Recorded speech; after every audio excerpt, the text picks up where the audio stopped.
أما بعد فأعوذ بالله من الشيطان الرجيم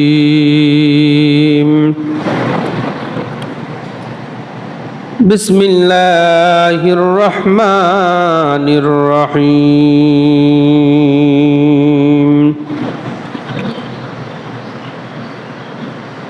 ولتكن منكم أمة يدعون إلى الخير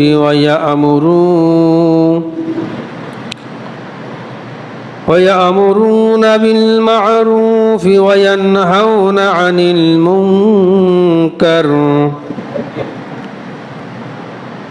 وأولئك هم المفلحون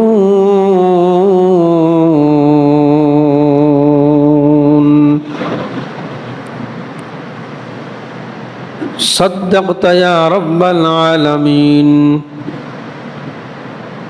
وقال رسول الله صلى الله عليه وسلم من أحب لله وأبغض لله وأعطى لله ومنع لله فقد استكمل الإيمان. সম্মানিত মুসল্লিবৃন্দ, আসসালামু আলাইকুম ওয়া রাহমাতুল্লাহি ওয়া বারাকাতুহু। মহান মুনিবের দরবারে শুকর গুজার হচ্ছি যে আল্লাহ পাক সুবহানাহু ওয়া তাআলা আজ এই পবিত্র জিলহজের শেষ জুমায় আসার এবং বসার তৌফিক ইনায়াত করেছেন। এই জন্য সকলে নত শিরে বলি আলহামদুলিল্লাহ। লক্ষ কোটি দরুদ ও সালাম পেশ করছি যিনি তাজদার মদিনা সাইয়্যিদুল মুরসালিন খাতামান নবিয়্যিন রাহমাতাল লিল আলামিন নবী মুহাম্মদ রাসূলুল্লাহ।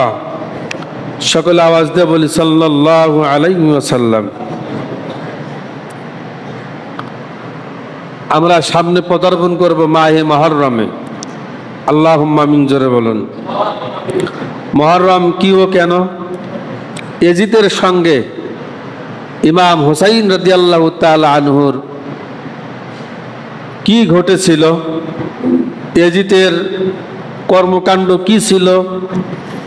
হুসাইন রাদিয়াল্লাহু তাআলা আনহুর কর্মকাণ্ড কি ছিল? কেন বা এই ইয়াজিদ মুআবিয়ার সন্তান ইমাম হুসাইন রাদিয়াল্লাহু তাআলা আনহুকে কতল করলো, শহীদ করলো? ইনশাআল্লাহ আল্লাহ যারা হায়াতে রাখে আমরা সামনের জুম্মা শুনবো এবং বলবো এবং আমরা আমলে লাগাবো। বলেন আমিন। যেহেতু জিলহজের আজকে শেষ জুমা, আমি যে আয়াতে কারিমাটুকুন তেলাওয়াত করেছি যা আজ খুতবার সঙ্গে সামঞ্জস্যপূর্ণ, সূরা আলে ইমরান। কোন সূরা? জোরে কোন? সূরা আলে ইমরান। এই সূরা আলে ইমরানের 104 নং আয়াত। 100 কত নম্বর আয়াত? জোরে কোন? 4 নম্বর আয়াত। আমরা আজকে এই সূরা আলে ইমরানের 104 নম্বর আয়াতের আলোচনা শুনবো এবং আমলে লাগাবো। জোরে কানে আমিন। এই সূরা আলে ইমরানের 4 নং আয়াতে আল্লাহ পাক সুবহানাহু ওয়া তাআলা চমৎকার করে বলছেন কি? ওয়ালতাকুম মিনকুম উম্মাতুন ইয়াদউনা ইলাল খায়র ওয়া ইয়ামুরুনা বিল মা'রুফ ওয়া ইয়ানহাউনা আনিল মুনকার ওয়া উলাইকা হুমুল মুফলিহুন। তোমাদের মধ্যে এমন একটি দল থাকা দরকার, তোমাদের মধ্যে এমন একটি দল থাকা উচিত যারা লোকজনদেরকে কল্যাণের দিকে ডাকবে। কল্যাণ মানে আল্লাহর দিকে ডাকবে। সুবহানাল্লাহ বলতে ইচ্ছে করলো না। তাহলে দলের কথা আমি ইমাম বললাম না আল্লাহ বলেছেন? কথা বলেন না কেন? কে বলেছেন? আল্লাহ বলেছেন। এটা আমারও কথা নয়, এটা কোনো নেতা কর্মীরও কথা নয়, এটা কোনো মানুষের বাক্য নয়। বাক্যটা কার? জোরে বলুন। আল্লাহ। সেই আল্লাহ পাক সুবহানাহু ওয়া তাআলা বলেছেন তোমাদের মধ্যে এমন একটি দল থাকা উচিত যারা কল্যাণের দিকে মানুষদেরকে ডাকবে, আহ্বান করবে, তারা সৎ কাজের আদেশ দিবে, অসৎ কাজে বাধা দিবে এবং তারাই সফল হবে, তারাই সফল কাম হবে যারা এই কাজগুলো করবে। সুবহানাল্লাহ জোরে বলুন। তাহলে সৎ কাজের আদেশ যারা দিবে, অসৎ কাজে বাধা যারা দিবে, আল্লাহর জন্য যারা জমায়েত হবে, ওয়াতাসিমু বিহাবলিল্লাহি জামিআন ওয়ালা তাফাররাকু, যারা মুসলিম মিল্লাতের মধ্যে ফাটল সৃষ্টি করবে না, যারা মুসলিম মিল্লাতের মধ্যে ভাগাভাগি সৃষ্টি করবে না, ও আলিয়া ও কৌমিয়া ও তবলিগ ও জামাতি ও সারসিনা ও ফুরফুরা ও কি, তাহলে যারা জাতির মধ্যে কোনো বিভেদ সৃষ্টি করবে না, যারা উম্মতি মুহাম্মদের মধ্যে কোনো ফাটল সৃষ্টি করবে না, তাদের মধ্য থেকে এমন একটি দল থাকা উচিত যারা আল্লাহর জন্য, রসুলের জন্য একতাবদ্ধ হবে, যারা আল্লাহর জন্য এক হয়ে নেক হয়ে মানুষদেরকে আল্লাহর পথে ডাকবে। সুবহানাল্লাহ জোরে বলেন। আমি একটা কথা বলি, খুব মর্মাহত আমি নিজেও। আজকে সকালে কয়েকজন আমাকে ফোন করেছেন যে ভাই আপনি তো এত গরম কথা ফোনে পোস্ট দেন না, কেন দিলেন জানতে চাই। আমি বললাম ফোনে পোস্ট দিয়েছি, জানতে চাচ্ছেন আমি এই ফোন নিয়ে কেন থাকবো বসে যে আমার পোস্ট পড়ে কারা কারা আমাকে ফোন দিবে সেই আনসার দেওয়ার জন্য। আমার ফোনের পোস্টটি ছিল এই আলেমদেরকে নিয়ে। এক আলেম ইমাম গত কয়েক জুমা আগে এই আয়াতের তাফসীর করতে গিয়ে আজকে সকালবেলায় তার ইমামতি চলে গিয়েছে। ইন্না লিল্লাহ বলেন, জোরে বলেন। ইমামতি চলে গিয়েছে। আমি ওই নিয়ত করে আয়াতে নিয়ে এসেছি যে আমার এই জায়গায় ইমামতি থাকলে থাক, কি গেলে যা, কিন্তু এই আয়াতের আলোকপাতে, এই আয়াতের আলোচনা আমি নিজেও করবো আজকে ইনশাআল্লাহ। কারণ হুজুর বলেছে যেখানে অন্যায় হবে সেখানে প্রতিবাদ করতে হবে, যেখানে অন্যায় হবে সেখানে কি করতে হবে, জোরে বলুন, প্রতিবাদ করতে হবে। যেখানে অসৎ কাজ হবে সেখানে বাধা দিতে হবে। হুজুরের আলোচনা ছিল এই, আমি যেগুলো বলতেছি এই আয়াতের অর্থ ওই হুজুরই এইভাবেই বলেছে। এবার আসুন, সৎ কাজে যারা আদেশ দেয় নিঃসন্দেহে তারা ভালো মানুষ, তারা আল্লাহকে চেনা মানুষ, তারা আল্লাহর পথের পথিক মানুষ, না কি বলেন আপনারা, ঠিক কি না? এখন হুজুর এইভাবে কথা বলার পরে এক শ্রেণীর লোক, মানুষ না লোক, মানুষ হওয়া তো অনেক দূরের কথা, কথা বলেন না কেন, ঠিক কিনা? মানুষ হতে হলে তাকে ইসলামের জ্ঞান থাকতে হয়, মানুষ হতে হলে তাকে কোরআনের জ্ঞান থাকতে হয়, মানুষ হতে হলে তাকে বিনয়ী বিনম্র হতে হয়। কিন্তু ওই লোক একটু নোটাওয়ালা, বোঝেন না, টাকাওয়ালা, কিওয়ালা, টাকাওয়ালা। টাকাওয়ালাকে আমরা মাহফিলে সভাপতি বানাই টাকার লোভে, টাকাওয়ালাকে পয়সাওয়ালাকে আমরা সভাপতি সেক্রেটারি বানাই কিসের লোভে, জোরে বলুন, টাকার লোভে। কিন্তু আল্লাহ বলেছে ঘর আমার, কোরআন আমার, মাহফিল আমার, সবটাই হচ্ছে আমার। আমি আমার জিনিসকে আমি আমার কুদরত দ্বারা আমি পার করে দেব। সুবহানাল্লাহ জোরে বলুন। কিন্তু টাকার লোভে, টাকার জন্যই যখন ঘাড় মোটা কিছু কিছু লোক যখন মোরল হয়, তারা ইমাম আলেমদের তারাই ভুল ধরে, তারা জাতির সমালোচনা করে, কথা বলেন ঠিক কিনা? এবার কাল লাগান, আমি যে কথাগুলো বলতেছি কাউকে কি ইন্ডিকেট করে বলতেছি না, ভুল বুঝবেন না। আমি এই আয়াতকে সামনে রেখে যেগুলো না বললেই নয়, আমি সেগুলোই বলার চেষ্টা করতেছি ইনশাআল্লাহ। আপনারা দোয়া করেন আল্লাহ তাআলা বলার এবং মানার তৌফিক ইনায়েত করুন, কোন আমিন। এখন যদি অন্য অন্য জায়গায় যারা ইহুদি খ্রিস্টান তারা কোরআন গবেষণা করে তারা কালেমা পড়ে মুসলমান হচ্ছে, আর আমাদের দেশের নামকরা মুসলমানেরা তারা কোরআন না বুঝার কারণে তারা আলেমদের উপরে হাত হলো তুলতেছে, কি ঠিক কি না? তারা এই কোরআন না বোঝার কারণে তারা ইসলাম থেকে দূরে ছিটকে হলো পড়তেছে। কারণ হচ্ছে একটাই, তারা ভালোভাবে ইসলাম কি জিনিস, কোরআন কি জিনিস তারা জানতে চায় না, বুঝতেও কি চায় না। আসুন এই আয়াতে আল্লাহ তাআলা কি হলো বলেছেন, লক্ষ্য করুন। আল্লাহ তাআলা বলেন,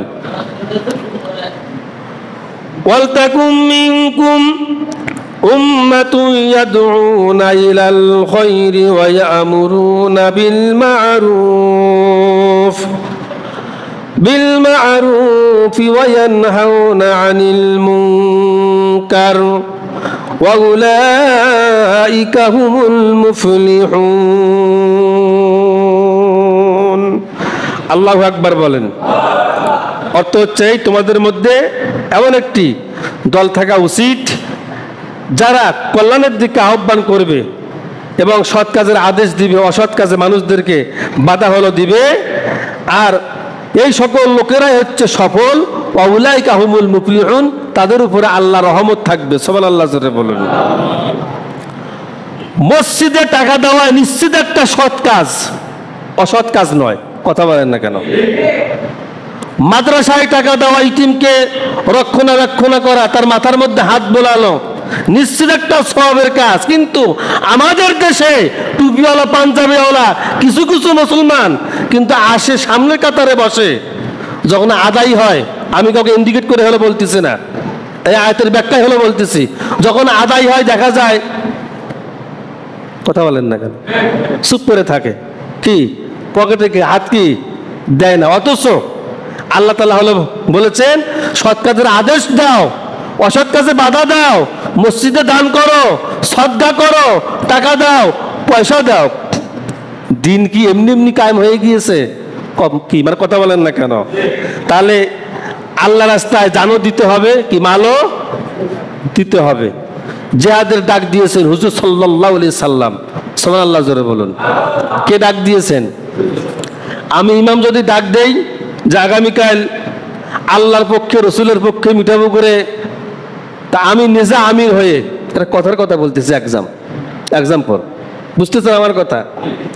আমি আমার সমাজের প্রতিটা লোককে মানে এই মিঠাপুকুরের সামনে হচ্ছে চাই, মসজিদ থেকে সবাই হলো বলবে হুজুর ঠিক আছে যাবো না কেন, কোরআনের জন্য ডাক দিয়েছেন, ইসলামের জন্য ডাক দিয়েছেন, আপনার পেছনে থাকবো না হুজুর, কার পেছনে থাকবো, যাবো হুজুর। আমি গিয়ে উপস্থিত 2 ঘন্টা আগে, কিন্তু হাতে গোনা 3-4টা মুসল্লি, আরগুলা নাই। কথা বলেন না কেন? তাহলে আমার ডাক আর রসুলের ডাক এক হতে কি পারে? আমার ইমান সাহাবাদের ইমান মানে মানে এক হতে কি পারে না? আপনার ইমান আনাকুমা জানাকুম, এই আছে এই নাই, দুর্বল ইমান। ইমান আমরা এখনো শক্ত কি করতে কি পারি নাই। আচ্ছা, বুলেট বাদ দিলাম, বন্দুক বাদ দিলাম, পিস্তল বাদ দিলাম। এই যে কয়েকদিন আগে আমি কিশোরগঞ্জ গিয়েছিলাম, কিশোরগঞ্জ জোহরের নামাজ পাইনি, আমি উজু বানাচ্ছি, উজু তো আমার শেষ, রুমাল দিয়ে মুখটা আমি হলো মুছতেছি। কারেন্টের সুইচে বোর্ডগুলো আছে না, কথা বলেন না কেন?